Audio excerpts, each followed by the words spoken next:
The man who would be king, brother to a prince, and fellow to a beggar if he be found worthy. The law, as quoted, lays down a fair conduct of life, and one not easy to follow. I have been fellow to a beggar again and again under circumstances which prevented either of us finding out whether the other was worthy. I have still to be brother to a prince, though I once came near to kinship with what might have been a veritable king, and was promised the reversion of a kingdom, army, law courts, revenue, and policy, all complete. But today I greatly fear that my king is dead, and if I want a crown, I must go and hunt it for myself. The beginning of everything was in a railway train upon the road to Emhow from Ajmer. There had been a deficit in the budget, which necessitated traveling not second class, which is only half as dear as first class, but by intermediate, which is very awful indeed. There are no cushions in the intermediate class, and the population are either intermediate, which is Eurasian, or native, which, for a long night journey, is nasty, or loafer, which is amusing, though intoxicated. Intermediates do not patronize refreshment rooms. They carry their food in bundles and pots, and buy sweets from the native sweetmeat sellers, and drink the roadside water. That is why in the hot weather intermediates are taken out of the carriages dead, and in all weathers are most properly looked down upon. My particular intermediate happened to be empty till I reached Nasirabad, when a huge gentleman in shirt-sleeves entered, and following the custom of intermediates passed the time of day. He was a wanderer and a vagabond like myself, but with an educated taste for whiskey. He told tales of things he had seen and done, of out-of-the-way corners of the empire into which he had penetrated, and of adventures in which he risked his life for a few days' food.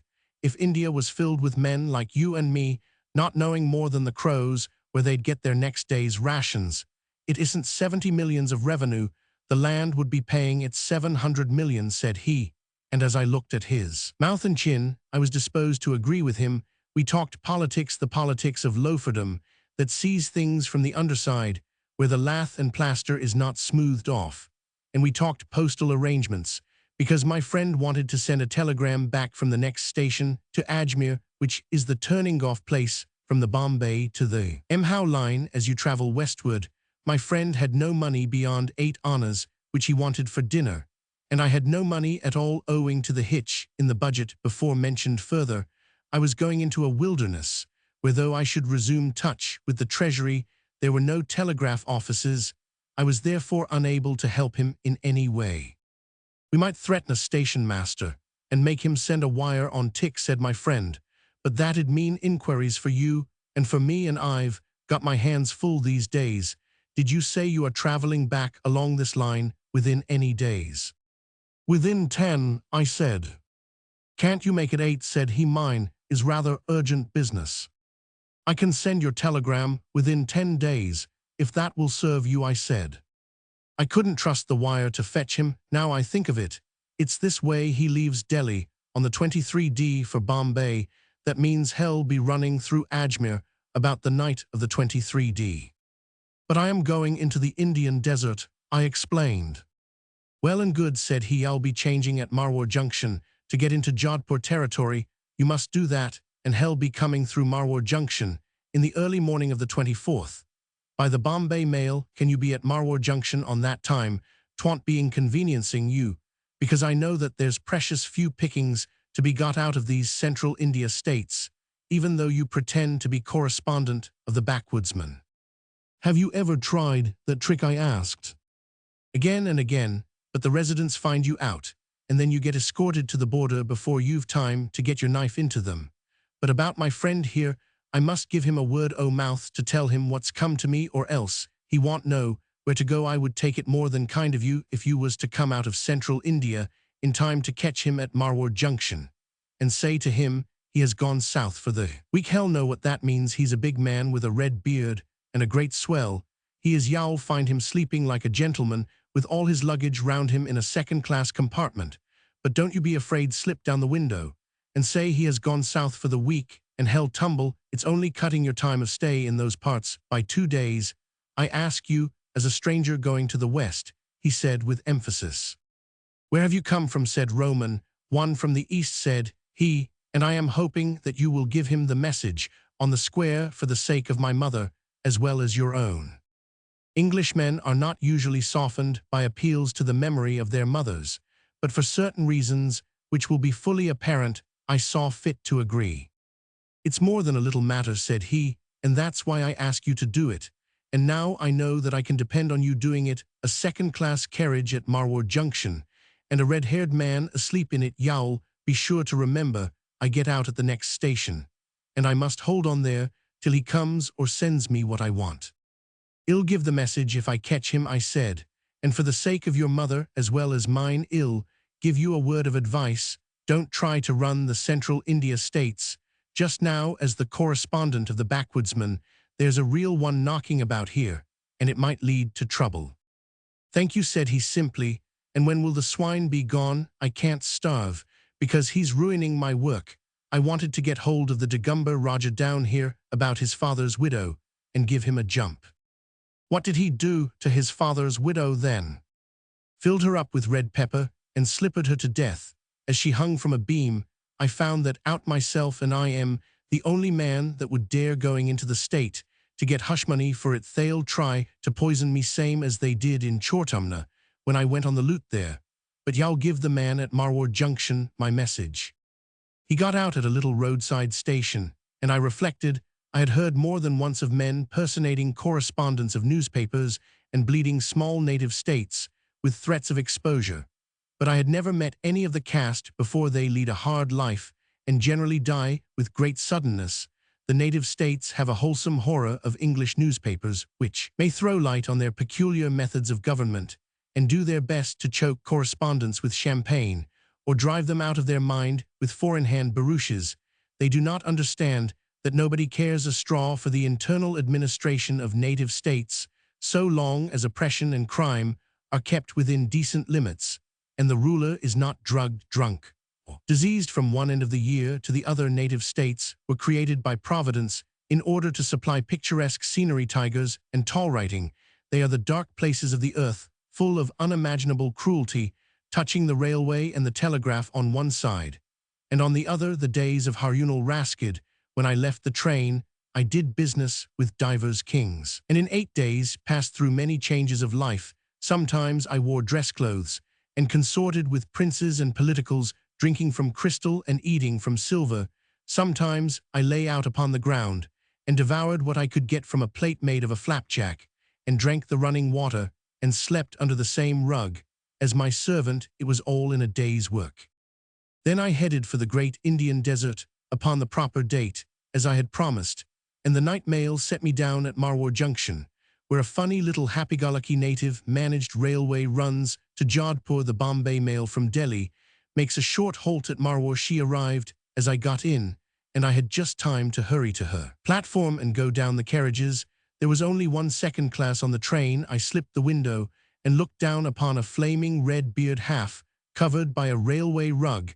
That was my man, fast asleep, and I dug him gently in the ribs. He woke with a grunt, and I saw his face in the light of the lamps. It was a great and shining face. "Tickets again," said he. "No," said Roman. "One. I am to tell you that he has gone south for the week. He has gone south for the week." The train had begun to move out. The red man rubbed his eyes. "He has gone south for the week," he repeated. "Now, that's just like his impudence. Did he say that I was to give you anything cause I want?" "He didn't," I said, and dropped away and watched the red lights die out in the dark. It was horribly cold, because the wind was blowing off the sands. I climbed into my own train, not an intermediate carriage this time, and went to sleep. If the man with the beard had given me a rupee, I should have kept it as a memento of a rather curious affair. But the consciousness of having done my duty was my only reward. Later on, I reflected that two gentlemen like my friends could not do any good if they foregathered and personated correspondents of newspapers, and might if they stuck up one of the little rat-trap states of central India or southern Rajputana get themselves into serious difficulties. I therefore took some trouble to describe them as accurately as I could remember to people who would be interested in deporting them, and succeeded, so I was later informed, in having them headed back from the Dagumber borders. Then I became respectable and returned to an office where there were no kings and no incidents, Except the daily manufacture of a newspaper office seems to attract every conceivable sort of person, to the prejudice of disciplined Zen-on-a-mission ladies arrive and beg that the editor will instantly abandon all his duties to describe a Christian prize-giving in a backslum of a perfectly inaccessible village colonels who have been overpassed for commands. Sit down and sketch the outline of a series of 10, 12, or 24 leading articles on seniority versus selection. Missionaries wish to know why they have not been permitted to escape from their regular vehicles of abuse, and swear at a brother missionary under special patronage of the editorial. We stranded theatrical companies troop up to explain that they cannot pay for their advertisements, but on their return from New Zealand or Tahiti will do so with interest. Inventors of patent puncture-pulling machines, carriage couplings, and unbreakable swords and axletrees call with specifications in their pockets and hours. At their disposal, tea companies enter and elaborate their prospectuses with the office pens. Secretaries of ball committees clamor to have the glories of their last dance more fully expounded. Strange ladies rustle in and say, "I want 100 ladies' cards printed at once, please," which is manifestly part of an editor's duty. And every dissolute ruffian that ever tramped the Grand Trunk Road makes it his business to ask for employment as a proofreader. And all the time the telephone bell is ringing madly, and kings are being killed on the continent, and empires are saying "Ure another," and Mr. Gladstone is calling down brimstone upon the British dominions, and the little black copyboys are whining "Copy, chehe, copy wanted," like tired bees, and most of the paper is as blank as Madrid's shield. But that is the amusing part of the year. There are other 6 months wherein none ever come to call, and the thermometer walks inch by inch up to the top of the glass, and the office is darkened to just above reading light, and the press machines are red-hot of touch, and nobody writes anything but accounts of amusements in the hill stations or obituary notices. Then the telephone becomes a tinkling terror because it tells you of the sudden deaths of men and women that you knew intimately, and the prickly heat covers you as with a garment, and you sit down and write. A slight increase of sickness is reported from the Kutajantakan district. The outbreak is purely sporadic in its nature, and thanks to the energetic efforts of the district authorities, is now almost at an end. It is, however, with deep regret we record the death, etc. Then the sickness really breaks out, and the less recording and reporting the better for the peace of the subscribers. But the empires and the kings continue to divert themselves as selfishly as before, and the foreman thinks that a daily paper really ought to come out once in 24 hours, and all the people at the hill stations, in the middle of their amusements, say, "Good gracious, why can't the paper be sparkling? I am sure there's plenty going on up here."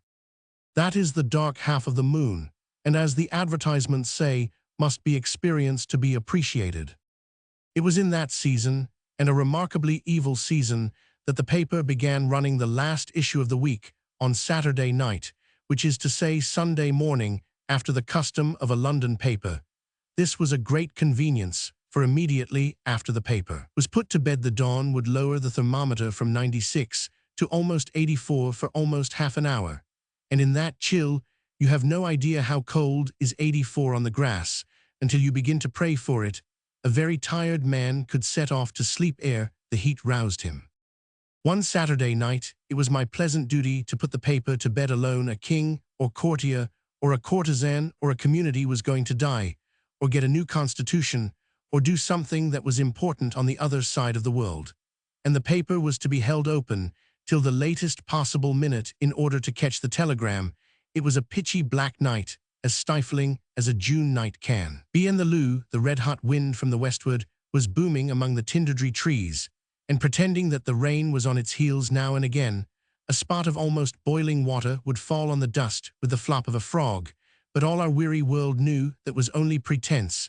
It was a shade cooler in the press room than the office, so I sat there while the type ticked and clicked, and the nightjars hooted at the windows, and the all but naked compositors wiped the sweat from their foreheads and called for water. The thing that was keeping us back, whatever it was, would not come off, though the loo dropped, and the last type was set, and the whole round earth stood still in the choking heat, with its finger on its lip, to wait the event. I drowsed, and wondered whether the telegraph was a blessing, and whether this dying man or struggling people was aware of the inconvenience the delay was causing. There was no special reason beyond the heat and worry to make tension. But as the clock hands crept up to 3 o'clock, and the machines spun their flywheels 2 and 3 times to see that all was in order before I said the word that would set them off, I could have shrieked aloud. Then the roar and rattle of the wheels shivered the quiet into little bits. I rose to go away, but two men in white clothes stood in front of me.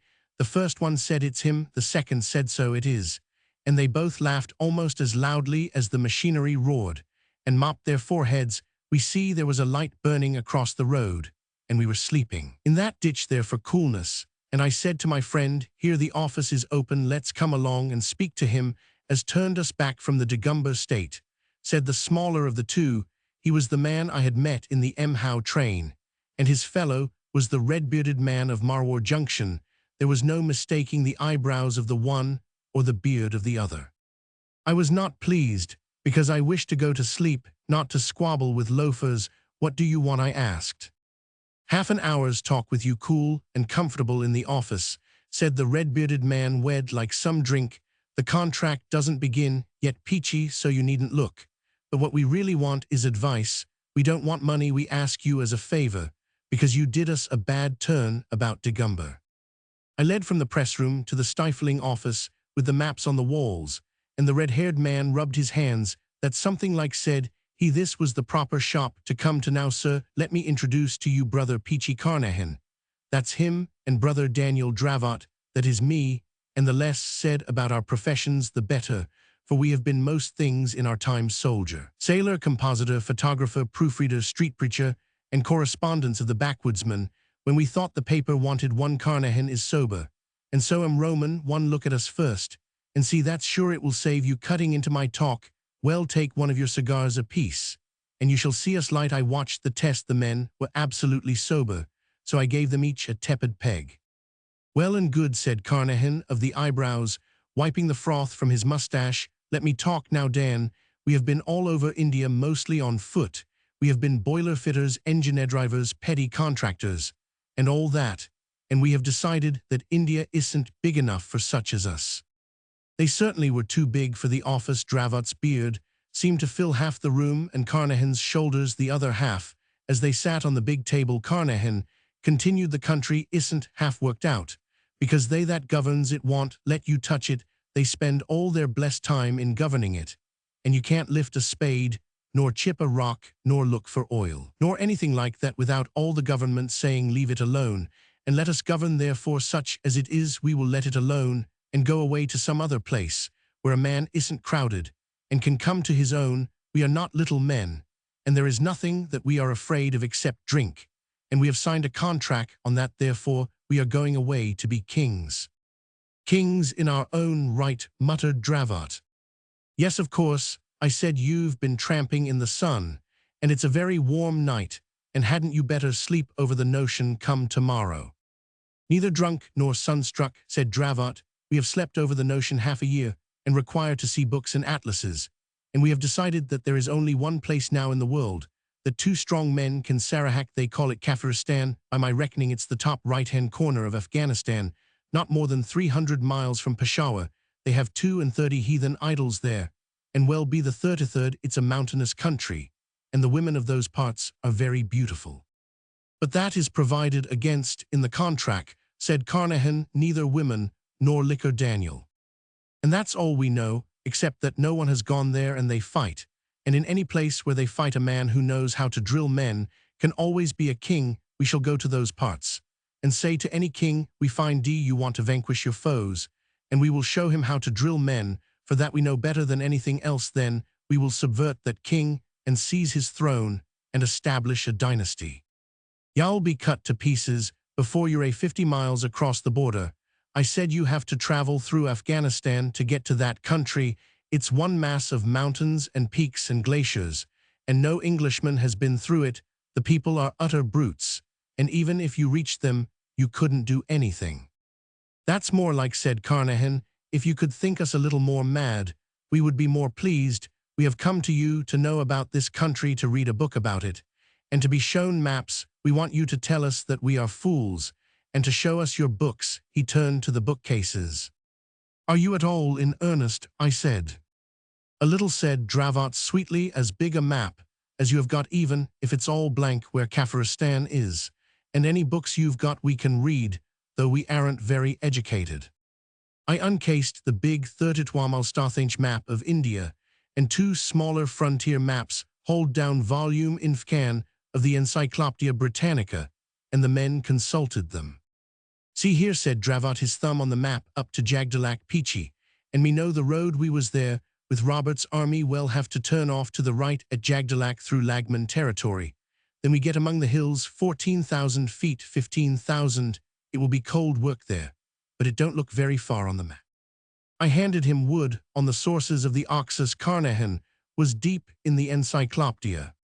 "They're a mixed lot," said Dravot reflectively, "and it won't help us to know the names of their tribes. The more tribes, the more they'll fight, and the better for us from Jagdalak to Ashanghum. But all the information about the country is as sketchy and inaccurate as can be." I protested. "No one knows anything about it. Really, here's the file of the United Services Institute. Read what Bellew says." "Blow Bellew," said Carnehan. "Dan, they're an all-fired lot of heathens, but this book here says they think they're related to us English." I smoked while the men pored over Raverty, Wood, the maps, and the Encyclopedia. "There is no use your waiting," said Dravot politely. "It's about 4 o'clock now. Well, go before 6 o'clock if you want to sleep, and we won't steal any of the papers. Don't you sit up. We're two harmless lunatics.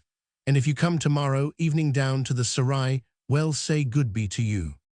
"You are two fools," I answered. "You'll be turned back at the frontier, or cut up the minute you set foot in Afghanistan. Do you want any money or a recommendation down country? I can help you to the chance of work next week." "Next week we shall be hard at work ourselves, thank you," said Dravot. "It isn't so easy being a king as it looks. When we've got our kingdom in going order, well, let you know, and you can come up and help us to govern it."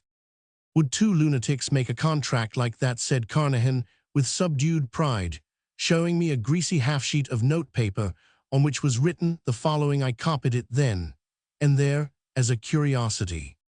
"This contract between me and you pursuing witnesseth, in the name of God, Amen," and so forth. "1. That me and you will settle this matter together, Roman 1e, to be kings of Kafiristan. 2. That you and me will not, while this matter is being settled, look at any liquor, nor any woman, black, white, or brown, so as to get mixed up with one or the other harmful. 3. That we conduct ourselves with dignity and discretion, and if one of us gets into trouble, the other will stay by him. Signed by you and me this day. Peachy Taliaferro, Carnehan. Daniel Dravot. Both gentlemen at large." "There was no need for the last article," said Carnehan, blushing modestly, "but it looks regular now. You know the sort of men that loafers are. We are loafers, Dan, until we get out of India. And do you think that we could sign a contract like that unless we was in earnest? We have kept away from the two things that make life worth having. You won't enjoy your lives much longer if you are going to try this idiotic adventure. Don't set the office on fire," I said, "and go away before 9 o'clock." I left them still poring over the maps and making notes on the back of the contract. "Be sure to come down to the Sarai tomorrow," were their parting words.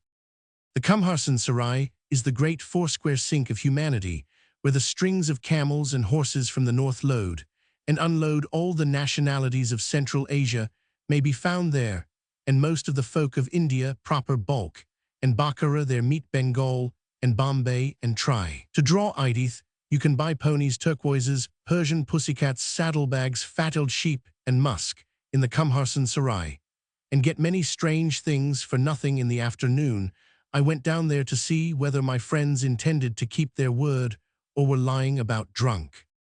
A priest attired in fragments of ribbons and rags stalked up to me, gravely twisting a child's paper whirligig. Behind him was his servant bending under the load of a crate of mud toys. The two were loading up 2 camels, and the inhabitants of the Sarai watched them with shrieks of laughter. "The priest is mad," said a horse-dealer to me. "He is going up to Kabul to sell toys to the emir. He will either be raised to honor or have his head cut off. He came in here this morning and has been behaving madly ever since." "The witless are under the protection of God," stammered a flat-cheeked Usbeg in broken Hindi. they foretell future events. Would they could have foretold that my caravan would have been cut up by the chinoises almost within shadow of the pass, grunted the Yusufzai agent of a Rajputana trading house, whose goods had been feloniously diverted into the hands of other robbers just across the border, and whose misfortunes were the laughingstock of the bazaar. O priest, whence come you, and whither do you go? From Raum have I come, shouted the priest, waving his whirligig from Raum, blown by the breath of 100 devils across the sea. O thieves, robbers, liars, the blessing of Pir Khan on pigs, dogs, and perjurers, who will take the protected of God to the north, to sell charms that are never still to the emir. The camels shall not gall, the sons shall not fall sick, and the wives shall remain faithful while they are away of the men who give me place in their caravan, who will assist me to slipper the king of the ruse with a golden slipper, with a silver heel. The protection of Pir Khan be upon his labors. He spread out the skirts of his gabardine and pirouetted between the lines of tethered horses. There starts a caravan from Peshawar to Kabul in 20 days.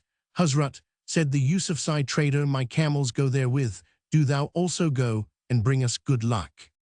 I will go even now, shouted the priest. I will depart upon my winged camels, and be at Peshawar in a day. Ho, Hazar Mir Khan, he yelled to his servant, drive out the camels, but let me first mount my own. He leaped on the back of his beast as it knelt, and turning round to me cried, come thou also, Sahib, a little along the road, and I will sell thee a charm, an amulet that shall make thee king of Kafiristan. Then the light broke upon me, and I followed the 2 camels out of the sarai till we reached open road, and the priest halted. What do you think, O that, said he in English. Carnehan can't talk their patter, so I've made him my servant. He makes a handsome servant, tisn't for nothing that I've been knocking about the country for 14 years. Didn't I do that talk neat? Well, hitch on to caravan at Peshawar till we get to Jagdalak, and then we'll see if we can get donkeys for our camels, and strike into Kafiristan whirligigs for the emir. O Lord, put your hand under the camel bags, and tell me what you feel. I felt the butt of a martini, and another, and another. 20 of M, said Dravot placidly. 20 of M and ammunition to correspond under the whirligigs and the mud dolls. Heaven help you if you are caught with those things, I said. A martini is worth her weight in silver among the Pathans. 1,500 rupees of capital, every rupee we could beg, borrow, or steal, are invested on these 2 camels, said Dravot. We won't get caught. We're going through the Khyber with a regular caravan who'd touch a poor mad priest. Have you got everything you want? I asked, overcome with astonishment. Not yet, but we shall soon. Give us a memento of your kindness, brother. You did me a service yesterday, and that time in Marwar half my kingdom shall you have, as the saying is. I slipped a small charm compass from my watch chain and handed it up to the priest. Goodby, said Dravot, giving me his hand cautiously. It's the last time we'll shake hands with an Englishman. These many days shake hands with him. Carnehan, he cried, as the second camel passed me. Carnehan leaned down and shook hands. Then the camels passed away along the dusty road, and I was left alone to wonder. My eye could detect no failure in the disguises. The scene in the sarai attested that they were complete to the native mind. There was just the chance, therefore, that Carnehan and Dravot would be able to wander through Afghanistan without detection, but beyond they would find death certain and awful. 10 days later, a native friend of mine, giving me the news of the day from Peshawar, wound up his letter with, there has been much laughter here on account of a certain mad priest, who is going, in his estimation, to sell petty gauds and insignificant trinkets, which he ascribes as great charms to the emir of Bokhara. He passed through Peshawar and associated himself to the second summer caravan that goes to Kabul. The merchants are pleased, because through superstition they imagine that such mad fellows bring good fortune. The 2 then were beyond the border. I would have prayed for them, but that night a real king died in Europe and demanded an obituary notice. The wheel of the world swings through the same phases again and again. Summer passed, and winter thereafter, and came and passed again. The daily paper continued, and I with it, and upon the 3rd summer there fell a hot night, a night issue, and a strained waiting for something to be telegraphed from the other side of the world, exactly as had happened before. A few great men had died in the past 2 years, the machines worked with more clatter, and some of the trees in the office garden were a few feet taller, but that was all the difference. I passed over to the press room and went through just such a scene. As I have already described, the nervous tension was stronger than it had been 2 years before, and I felt the heat more acutely. At 3 o'clock, I cried print off, and turned to go when there crept to my chair what was left of a man. He was bent into a circle, his head was sunk between his shoulders, and he moved his feet one over the other like a bear. I could hardly see whether he walked or crawled, this rag-wrapped whining cripple, who addressed me by name, crying that he was come back. "Can you give me a drink?" he whimpered. "For the Lord's sake, give me a drink." I went back to the office, the man following with groans of pain, and I turned up the lamp. "Don't you know me?" he gasped, dropping into a chair, and he turned his drawn face, surmounted by a shock of gray hair, to the light. I looked at him intently. Once before had I seen eyebrows that met over the nose in an inch-broad black band, but for the life of me I could not tell where. "I don't know you," I said, handing him the whiskey. "What can I do for you?" He took a gulp of the spirit raw and shivered in spite of the suffocating heat. "I've come back," he repeated, "and I was the king of Kafiristan, me and Dravot crowned kings. We was in this office, we settled it, you setting there, and giving us the books. I am Peachy Taliaferro Carnehan, and you've been setting here ever since, oh Lord." I was more than a little astonished, and expressed my feelings accordingly. "It's true," said Carnehan, with a dry cackle, nursing his feet, which were wrapped in rags. "True as gospel kings, we were with crowns upon our heads, me and Dravot, poor Dan, oh poor Dan, that would never take advice, not though I begged of him." "Take the whiskey," I said, "and take your own time. Tell me all you can recollect of everything from beginning to end.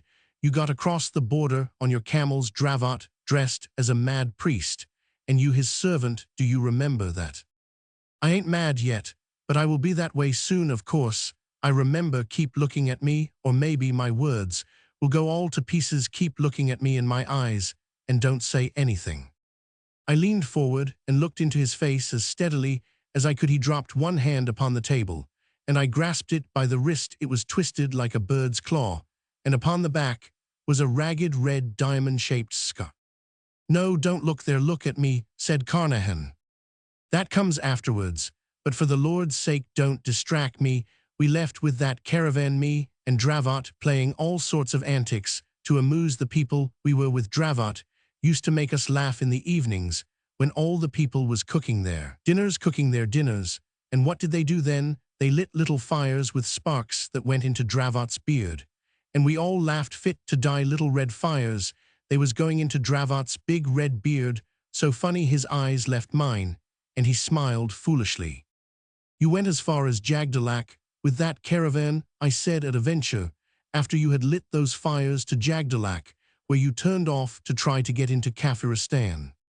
"No, we didn't neither." "What are you talking about? We turned off before Jagdalak, because we heard the roads was good, but they wasn't good enough for our 2 camels, mine and Dravot's.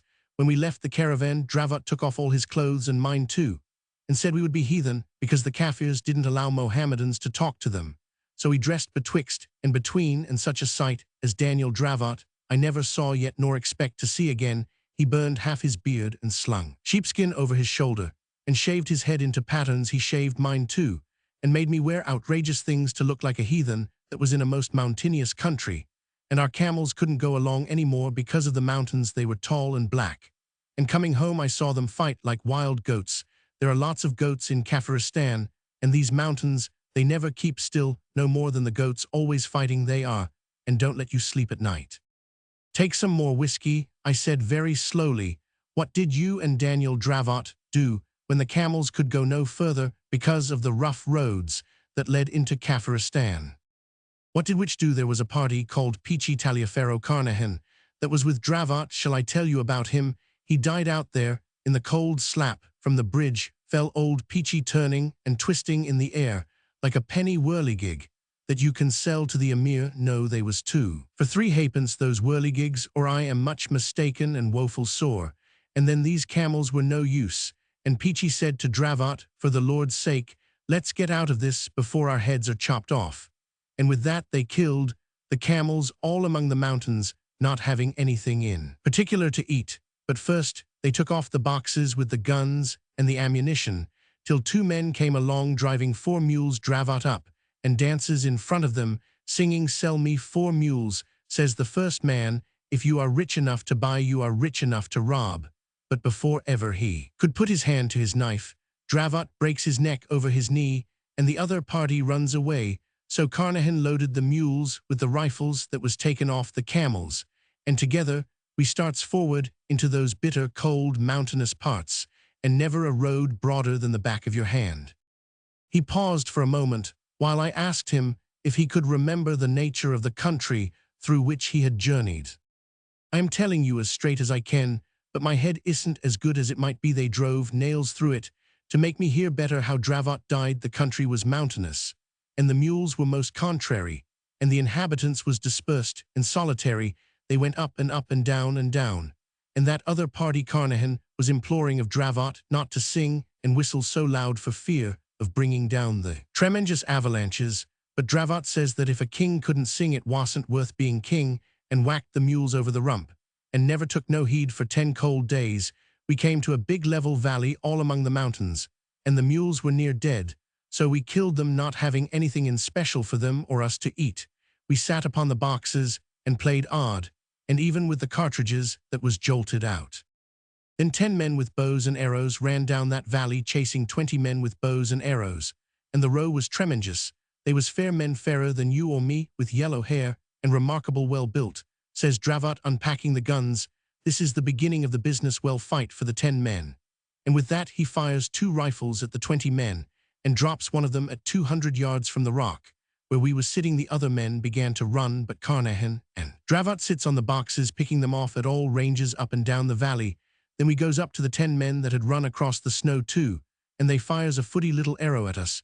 Dravot, he shoots above their heads, and they all falls down flat. Then he walks over them and kicks them, and then he lifts them up and shakes hands all around to make them friendly, like he calls them, and gives them the boxes to carry, and waves his hand for all the world as though he was king. Already they takes the boxes and him across the valley and up the hill into a pine wood on the top, where there was half a dozen big stone idols. Dravot, he goes to the biggest a fellow, they call him Bra, and lays a rifle and a cartridge at his feet, rubbing his nose respectful with his own nose, patting him on the head, and saluting in front of it. He turns round to the men and nods his head, and says, "That's all right, I'm in the know too, and these old Jimjems are my friends." Then he opens his mouth and points down it, and when the first man brings him food, he says no, and when the second man brings him food, he says no, but when one of the old priests and the boss of the village brings him food, he says yes, very haughty, and eats it slow. That was how we came to our first village without any trouble, just as though we had tumbled from the skies. But we tumbled from one of those damned rope bridges you see, and you couldn't expect a man to laugh much after that. "Take some more whiskey and go on," I said. "That was the first village you came into. How did you get to be king?" "I wasn't king," said Carnehan. "Dravot, he was the king, and a handsome man he looked, with the gold crown on his head, and all him and the other party stayed in that village, and every morning Dravot sat by the side of old Imbra, and the people came and worshipped. That was Dravot's order. Then a lot of men came into the valley, and Carnehan and Dravot picks them off with the rifles before they knew where they was, and runs down into the valley and up again the other side, and finds another village same as the first one, and the people all falls down flat on their faces, and Dravot says, 'Now what is the trouble between you 2 villages?' And the people points to a woman as fair as you or me that was carried off, and Dravot takes her back to the first village and counts up the dead 8. There was for each dead man. Dravot pours a little milk on the ground and waves his arms like a whirligig, and that's all right, says he. Then he and Carnehan takes the big boss of each village by the arm and walks them down into the valley, and shows them how to scratch a line with a spear right down the valley, and gives each a sod of turf from both sides o' the line. Then all the people comes down and shouts like the devil and all, and Dravot says, 'Go and dig the land, and be fruitful and multiply,' which they did, though they didn't understand. Then we asks the names of things in their lingo, bread and water and fire, and idols and such, and Dravot leads the priest of each village up to the idol, and says he must sit there and judge the people, and if anything goes wrong, he is to be shot. Next week they was all turning up the land in the valley, as quiet as bees and much prettier. And the priests heard all the complaints, and told Dravot in dumb show what it was about. That's just the beginning, says Dravot. They think we're gods. And Carnehan picks out 20 good men, and shows them how to click off a rifle and form fours, and advance in line, and they was very pleased to do so, and clever to see the hang of it. Then he takes out his pipe and his bacca pouch, and leaves one at one village, and one at the other.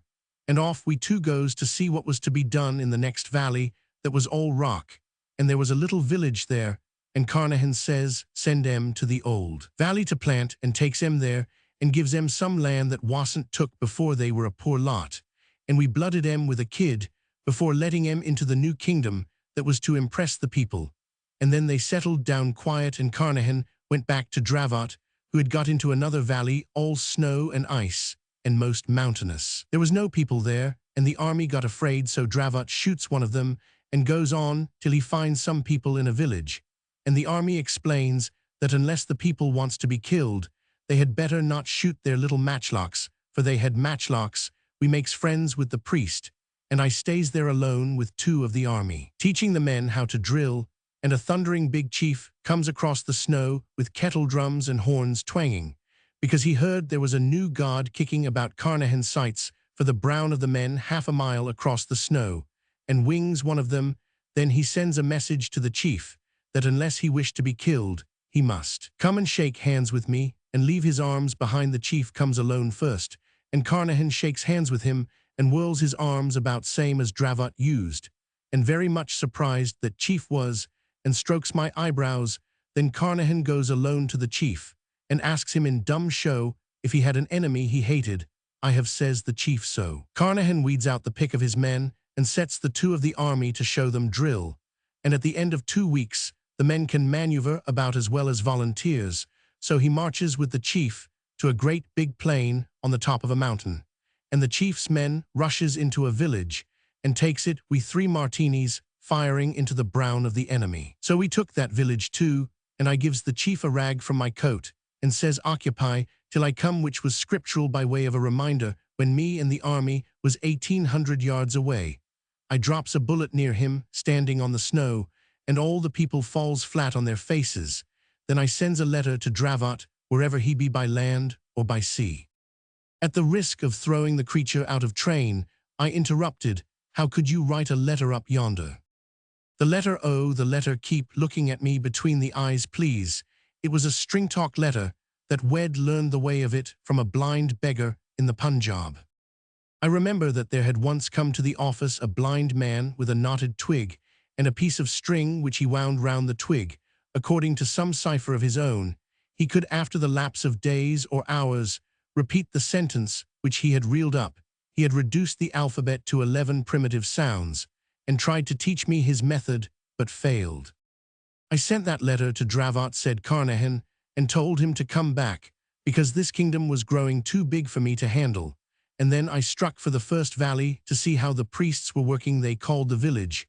We took along with the chief Bashkai, and the first village we took Urheb. The priest at Urheb was doing all right, but they had a lot of pending cases about land to show me, and some men from another village had been firing arrows at night. I went out and looked for that village, and fired 4 rounds at it from 1,000 yards that used all the cartridges I cared to spend. And I waited for Dravot, who had been away 2 or 3 months, and I kept my people quiet.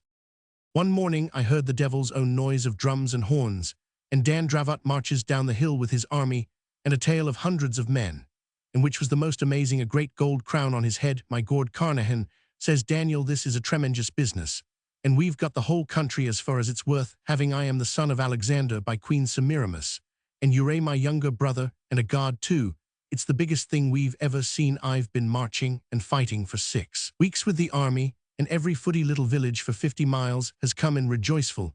And more than that, I've got the key of the whole show, as y'all see, and I've got a crown for you. I told em to make 2 of em at a place called Shoe, where the gold lies in the rock like suet in mutton gold I've seen, and turquoise I've kicked out of the cliffs, and there's garnets in the sands of the river, and here's a chunk of amber that a man brought me. Call up all the priests, and here, take your crown. One of the men opens a black hair bag, and I slips the crown on. It was too small and too heavy, but I wore it for the glory. Hammered gold, it was 5 pound weight, like a hoop of a barrel. Peachy says, Dravot, we don't want to fight no more the crafts the tricks so help me, and he brings forward that same chief that I left at Bashkai Billy Fish. We called him afterwards, because he was so like Billy Fish that drove the big tank engine at Mach on the Barlan Inn. The old days shake hands with him, says Dravot, and I shook hands and nearly dropped for Billy Fish, gave me the grip. I said nothing, but tried him with the fellow craft grip. He answers all right, and I tried the master's grip.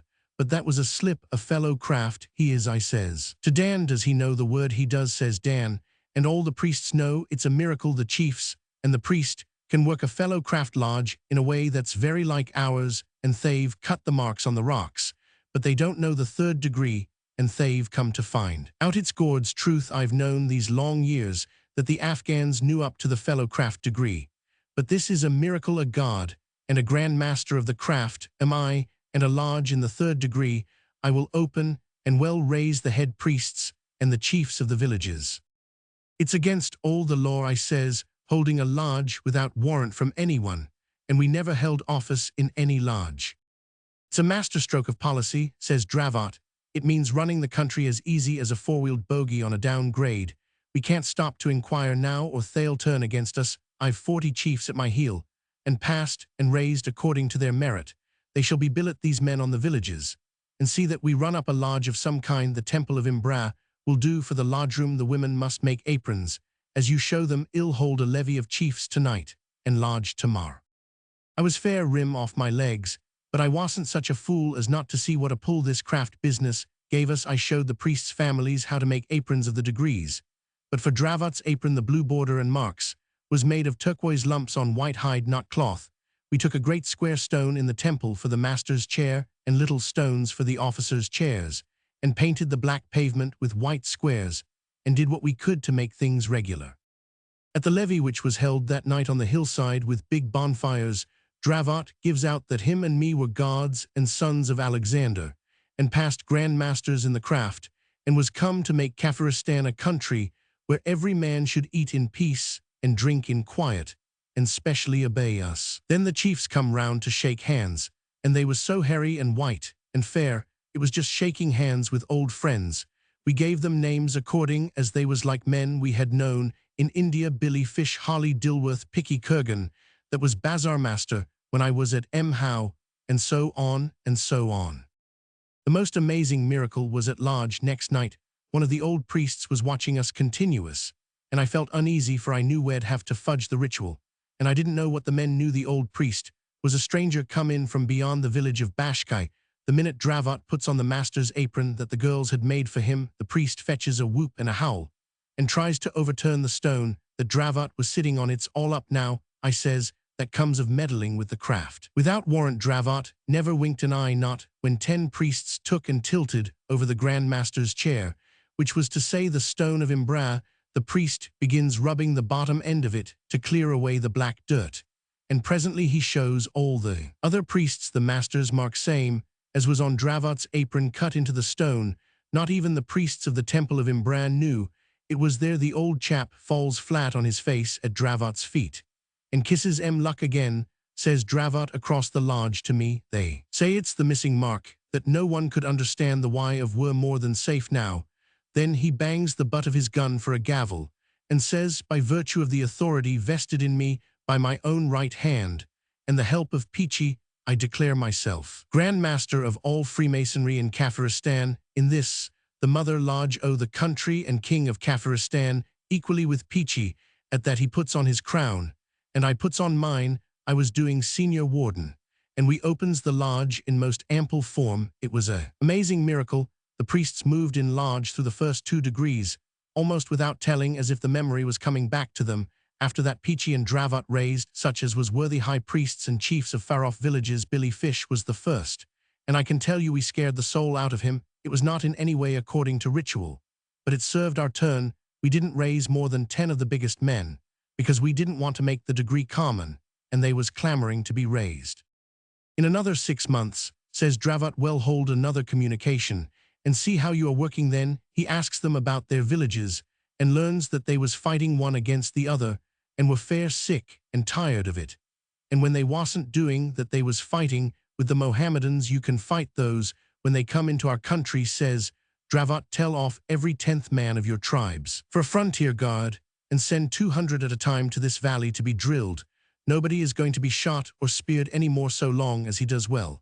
And I know that you won't cheat me because you're a white people's sons of Alexander, and not like common black Mohammedans. You are my people, and by God, says he, running off into English at the end, ill make a damned fine nation of you, or ill die in the making.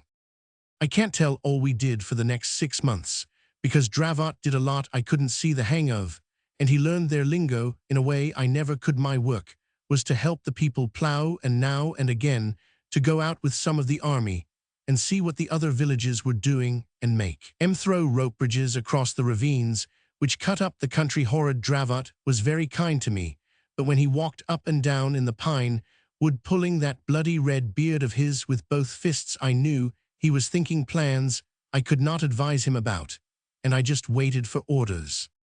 But Dravot never showed me disrespect. Before the people they were afraid of me and the army, but they loved Dan. He was the best of friends with the priests and the chiefs, but anyone could come across the hills with a complaint, and Dravot would hear him out fair and call 4 priests together and say what was to be done. He used to call in Billy Fish from Bashkai and Picky Kurgan from Shu, and an old chief we called Kafuzelem. It was like enough to his real name, and hold councils with when there was any fighting to be done in small villages. That was his council of war, and the 4 priests of Bashkai, Shu, Kawak, and Madara was his privy council between the lot of them. They sent me with 40 men and 20 rifles, and 60 men carrying turquoises into the Gorban country to buy those handmade martini rifles that come out of the emir's workshops at Kabul, from one of the emir's Harati regiments that would have sold the very teeth out of their mouths for turquoises.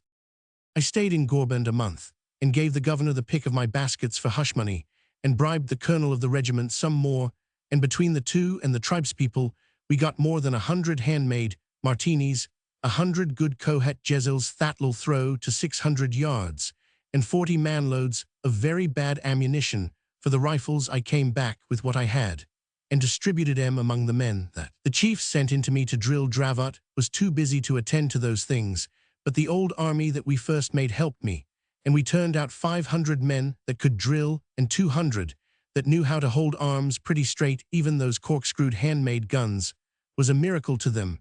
Dravot talked big about powder shops and factories walking up and down in the pine wood when the winter was coming on. I won't make a nation, says he, ill make an empire. These men aren't niggers. They're a English. Look at their eyes, look at their mouths, look at the way they stand up. They sit on chairs in their own houses. They're the lost tribes or something like it, and they've grown to be English. Ill take a census in the spring. If the priests don't get frightened, there must be a fair 2 million of them in these hills.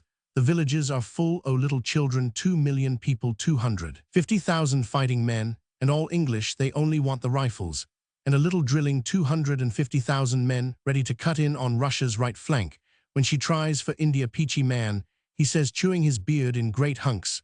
We shall be emperors, emperors of the earth. Roger Brooke will be a suckling to us. Ill treat with the viceroy on equal terms. Ill ask him to send me 12 picked English, 12 that I know of, to help us govern a bit. There's Macrae, Sergeant pensioner at Segoli. Many's the good dinner he's given me, and his wife a pair of trousers. There's Donkin, the warder of Townhu jail. There's hundreds that I could lay my hand on if I was in India.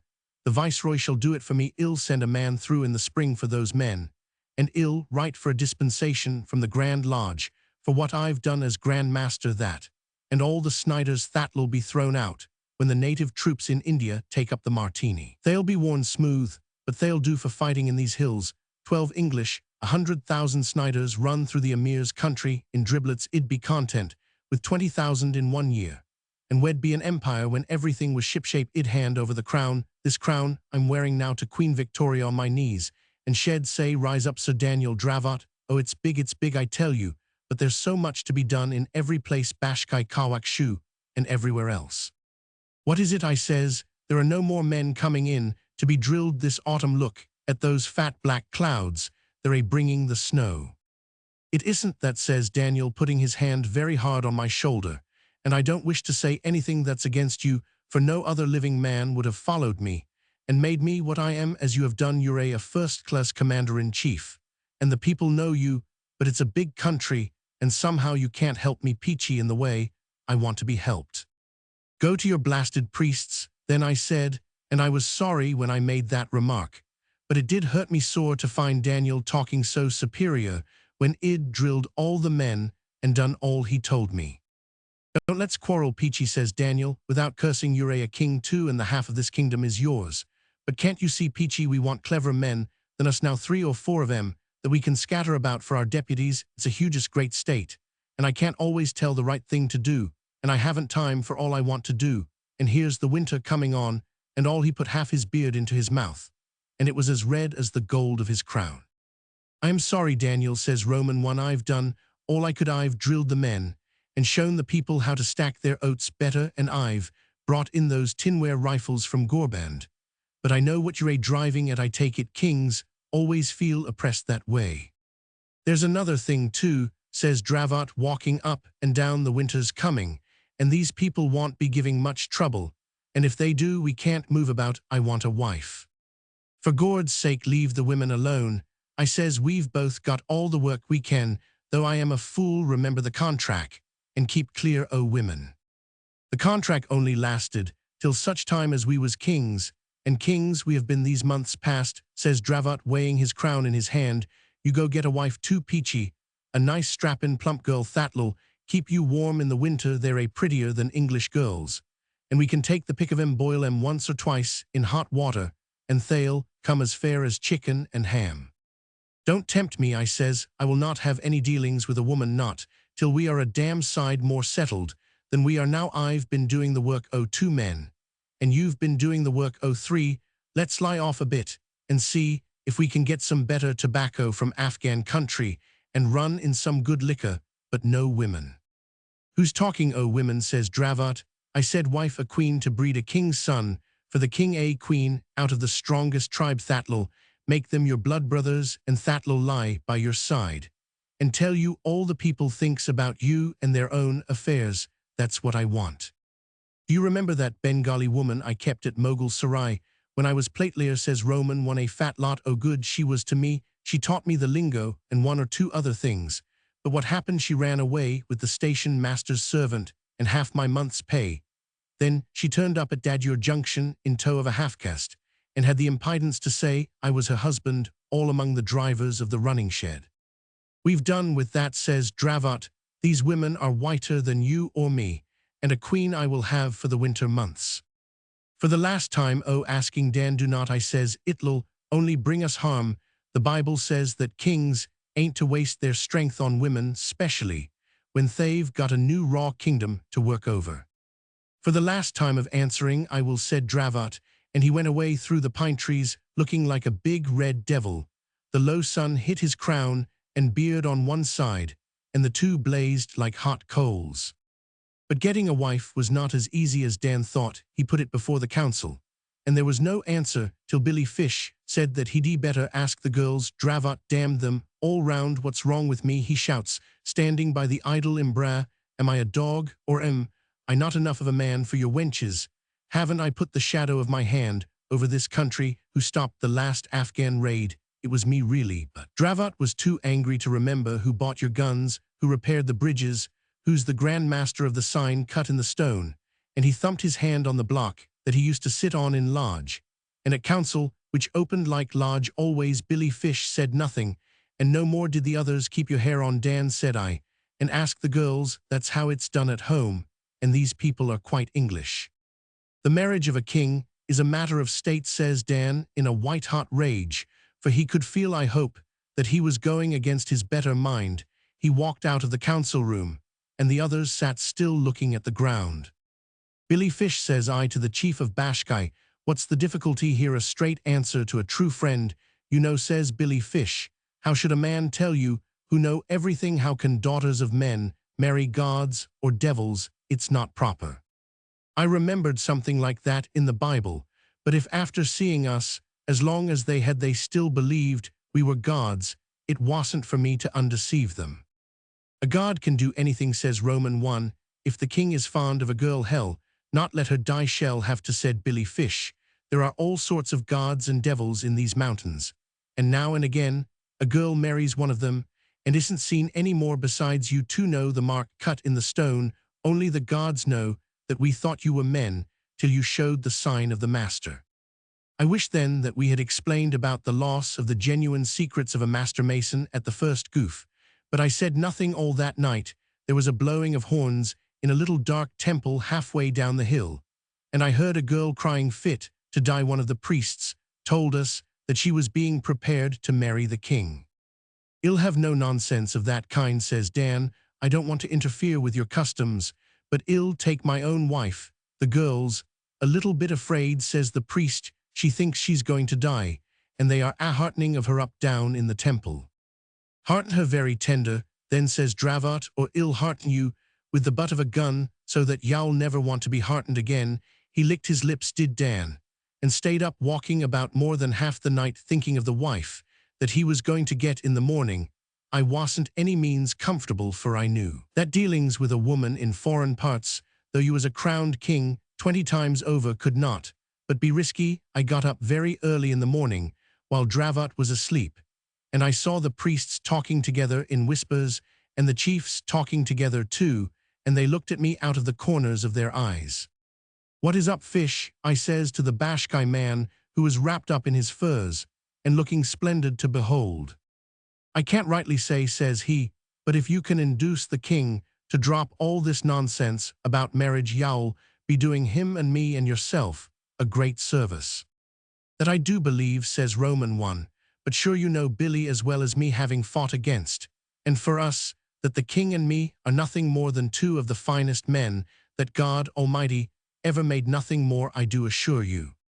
"That may be," says Billy Fish, "and yet I should be sorry if it was." He sinks his head upon his great fur cloak for a minute, and thinks. "King," says he, "be you man or god or devil, I'll stick by you today. I have 20 of my men with me, and they will follow me. Well, go to Bashkai until the storm blows over." A little snow had fallen in the night, and everything was white, except the greasy fat clouds that blew down and down from the north. Dravot came out with his crown on his head, swinging his arms and stamping his feet, and looking more pleased than Punch. "For the last time, drop it, Dan," says I in a whisper. "Billy Fish here says that there will be a row." "A row among my people," says Dravot. "Not much peachy. You're a fool not to get a wife too. Where's the girl?" says he with a voice as loud as the braying of a jackass. "Call up all the chiefs and priests, and let the emperor see if his wife suits him." There was no need to call anyone. They were all there, leaning on their guns and spears round the clearing in the center of the pine wood. A deputation of priests went down to the little temple to bring up the girl, and the horns blew up fit to wake the dead. Billy Fish saunters round and gets as close to Daniel as he could, and behind him stood his 20 men with matchlocks, not a man of them under 6 feet. I was next to Dravot, and behind me was 20 men of the regular army. Up comes the girl, and a strapping wench. She was covered with silver and turquoises, but white as death, and looking back every minute at the priests. "Shall do," said Dan, looking her over. "What's to be afraid of, lass? Come and kiss me." He puts his arm round her. She shuts her eyes, gives a bit of a squeak, and down goes her face in the side of Dan's flaming red beard. "The slut's bit me," says he, clapping his hand to his neck, and sure enough his hand was red with blood. Billy Fish and 2 of his matchlockmen catches hold of Dan by the shoulders and drags him into the Bashkai lot, while the priests howls in their lingo, neither god nor devil, but a man. I was all taken aback, for a priest cut at me in front, and the army behind began firing into the Bashkai men. "God Almighty," says Dan, "what is the meaning o' this?" "Come back, come away," says Billy Fish. "Ruin and mutiny is the matter. Well, break for Bashkai if we can." I tried to give some sort of orders to my men, the men o' the regular army, but it was no use, so I fired into the brown of M with an English martini, and drilled 3 beggars in a line. The valley was full of shouting, howling creatures, and every soul was shrieking, not a god nor a devil, but only a man. The Bashkai troops stuck to Billy Fish all they were worth, but their matchlocks wasn't half as good as the Kabul breechloaders, and 4 of them dropped. Dan was bellowing like a bull, for he was very wrathy, and Billy Fish had a hard job to prevent him running out at the crowd. "We can't stand," says Billy Fish. "Make a run for it down the valley. The whole place is against us." The matchlockmen ran, and we went down the valley in spite of Dravot's protestations. He was swearing horribly, and crying out that he was a king. The priests rolled great stones on us, and the regular army fired hard, and there wasn't more than 6 men, not counting Dan, Billy Fish, and me, that came down to the bottom of the valley alive. Then they stopped firing, and the horns in the temple blew again. Come away, for Gord's sake, come away, says Billy Fish. They'll send runners out to all the villages before ever we get to Bashkai. I can protect you there, but I can't do anything now. My own notion is that Dan began to go mad in his head from that hour. He stared up and down like a stuck pig. Then he was all for walking back alone and killing the priests with his bare hands, which he could have done an emperor, I says Daniel, and next year I shall be a knight of the Queen. All right, Dan, says I, but come along now while there's time. It's your fault, says he, for not looking after your army better. There was mutiny in the midst, and you didn't know, you damned engineer-driving, plate-laying, missionaris pass-hunting hound. He sat upon a rock and called me every foul name he could lay tongue to. I was too heartsick to care, though it was all his foolishness that brought the smash. I am sorry, Dan, says I, but there's no accounting for natives. This business is our 57, maybe we'll make something out of it yet when we've got to Bashka. Let's get to Bashkai, then, says Dan, and by God, when I come back here again, I'll sweep the valley so there isn't a bug in a blanket left. We walked all that day, and all that night Dan was stumping up and down on the snow, chewing his beard and muttering to himself. There's no hope o' getting clear, said Billy Fish. The priests will have sent runners to the villages to say that you are only men. Why didn't you stick on as gods till things was more settled? I am a dead man, says Billy Fish, and he throws himself down on the snow and begins to pray to his gods.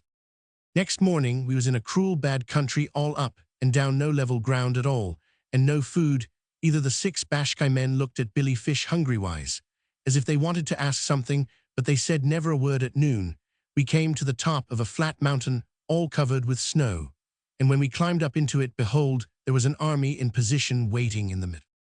The runners have been very quick, says Billy Fish, with a little bit of a laugh. They are waiting for us. 3 or 4 men began to fire from the enemy's side, and a chance shot took Daniel in the calf of the leg that brought him to his senses. He looks across the snow at the army and sees the rifles that we had brought into the country. We're done for, says he. They are Englishmen, these people, and it's my blasted nonsense that has brought you to this. Get back, Billy Fish, and take your men away. You've done what you could, and now cut for it. Carnehan says he shake hands with me and go along with Billy. Maybe they want kill you. I'll go and meet him alone. It's me that did it, me the king. Go, says Roman 1. Go to hell, Dan. I am with you here, Billy Fish. You clear out, and we too will meet those folk. I'm a chief, says Billy Fish, quite quiet. I stay with you. My men can go. The Bashkai fellows didn't wait for a second word, but ran off, and Dan and me and Billy Fish walked across to where the drums were drumming and the horns were horning. It was cold, awful cold. I've got that cold in the back of my head. Now there's a lump of it there. The punkakulis had gone to sleep. 2 kerosene lamps were blazing in the office, and the perspiration poured down my face and splashed on the blotter. As I leaned forward, Carnehan was shivering, and I feared that his mind might go. I wiped my face, took a fresh grip of the piteously mangled hands, and said, what happened after that? The momentary shift of my eyes had broken the clear current. What was you pleased to say? Whined Carnehan. They took them without any sound, not a little whisper, all along the snow. Not though the king knocked down the first man that set hand on him, not though old Peachy fired his last cartridge into the brown of him. Not a single solitary sound did those swines make. They just closed up tight, and I tell you their furs stunk. There was a man called Billy Fish, a good friend of us all, and they cut his throat. So then, and they're like a pig, and the king kicks up the bloody snow and says, we've had a dashed fine run for our money. What's coming next?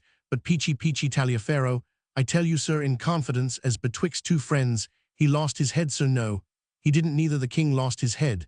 So he did all along. Oh, one of those cunning rope bridges. Kindly let me have the paper cutter, sir. It tilted this way. They marched him a mile across that snow to a rope bridge over a ravine with a river at the bottom. You may have seen such. They prodded him behind like an ox. Damn your eyes, says the king. Die, you suppose I can't die like a gentleman?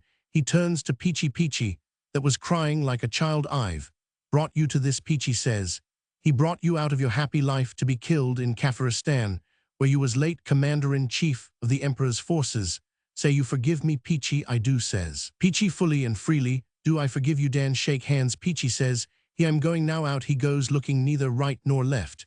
And when he was plumb in the middle of those dizzy dancing ropes, cut you beggars, he shouts, and they cut, and old Dan fell turning round and round 20,000 miles, for he took half an hour to fall till he struck the water, and I could see his body caught on a rock, with the gold crown close beside. But do you know what they did to Peachy between two pine trees? They crucified him, sir, as Peachy's hands will show. They used wooden pegs for his hands and his feet.